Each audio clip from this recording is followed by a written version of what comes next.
Bismillahirrahmanirrahim. Assalamualaikum warahmatullahi wabarakatuh. Saya Kaisar Moko Dompit dari Prodi Manajemen dengan NIM 2110601041.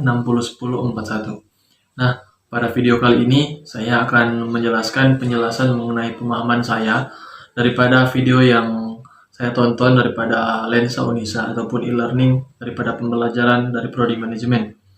Nah, untuk video kali ini saya akan membuat tugas atas dasar mata kuliah kemanusiaan dan keimanan, yakni pada video kali ini menjelaskan mengenai keimanan. Nah, setelah saya melihat video tersebut, yakni saya akan menguraikan penjelasan-penjelasan daripada pemahaman saya terhadap video tersebut ataupun teori tersebut.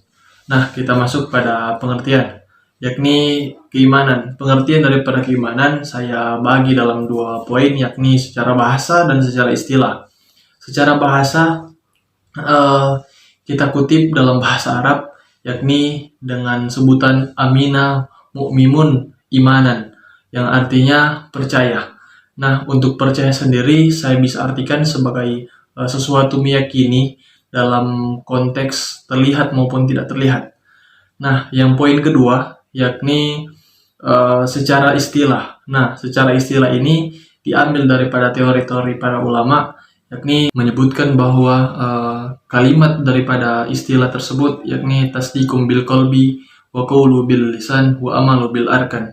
Nah, pada kalimat tersebut dilampirkan terdapat tiga makna yang terkandung, yakni yang pertama tasdiqum bil qalbi, meyakini dalam hati. Sesungguhnya sudah didasari dalam hati terlebih dahulu. Nah, yang makna kedua terdapat pada kalimat tersebut, yakni qawlu bil lisan.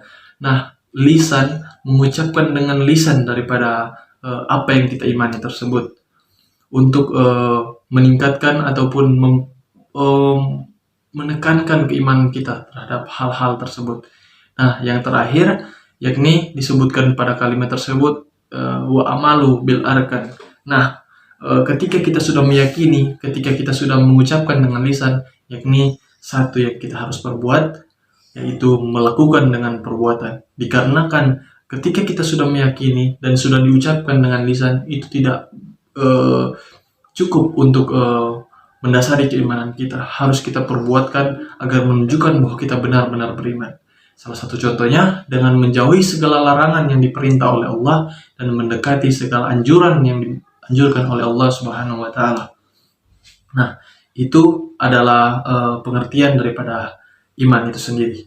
Nah, untuk dalil-dalil mengenai iman, yakni sudah tertera dalam surah Al-Baqarah ayat yang ke-43. Nah, yakni ketika kita beriman, dalam hadis riwayat Bukhari terdapat bahwasanya iman didasari dalam beberapa hal, yakni iman kepada Allah, iman kepada malaikat-malaikat Allah, iman kepada kitab-kitab Allah, iman kepada Nabi dan Rasulullah, iman kepada qada dan qadar, dan iman kepada hari akhir. Nah, itu adalah bentuk-bentuk daripada keimanan. Nah, tentunya untuk hal-hal tersebut, penjelasan-penjelasan tersebut saya ambil referensinya daripada video yang saya tonton daripada channel YouTube-nya Bapak Nurdin selaku dosen mata kuliah keimanan ataupun kemanusiaan dan keimanan.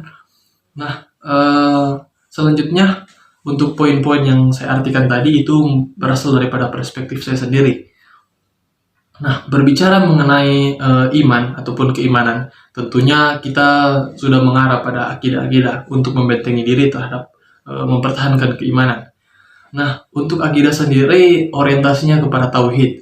Nah, tauhid ini seperti yang ditambahkan dalam penjelasan untuk menjelaskan apa-apa saja yang terdapat dalam tauhid, yakni rububiyah, uluhiyah, dan asma wa sifat. Nah, saya akan uraikan satu persatu mengenai pemahaman saya mengenai tiga poin tersebut. Saya mulai daripada rububiyah ya. Untuk rububiyah sendiri, saya artikan dengan sederhananya, yakni mengesahkan Tuhan. Nah, mengesahkan Tuhan yaitu mensatu-satukan Tuhan di dalam diri kita untuk kita sembah.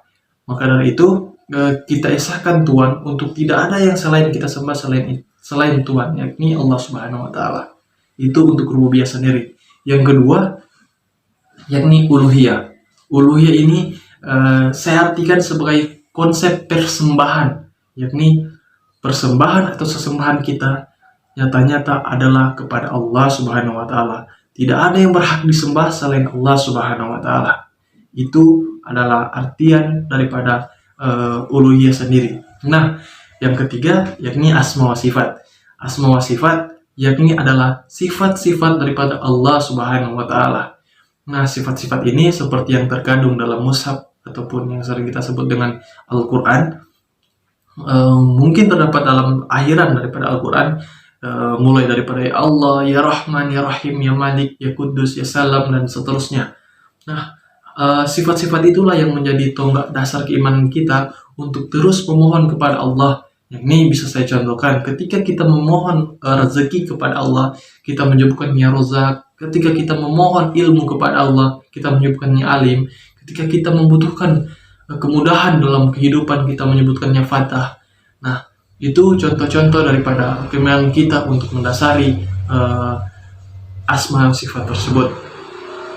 Nah, untuk penjelasan-penjelasan saya tadi, referensinya saya dapat daripada ketika saya menerima materi akidah daripada Ikatan Pelajar Muhammadiyah, yakni kegiatan pengkaderannya yang disebut dengan TM1.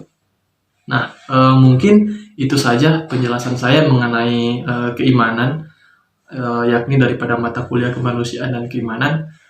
Mungkin apabila ada kesalahan kata ataupun kecepatan dalam berbicara, itu sudah menjadi kekurangan saya, dan apabila ada kelebihan, yakni itu datang daripada Allah Subhanahu wa taala.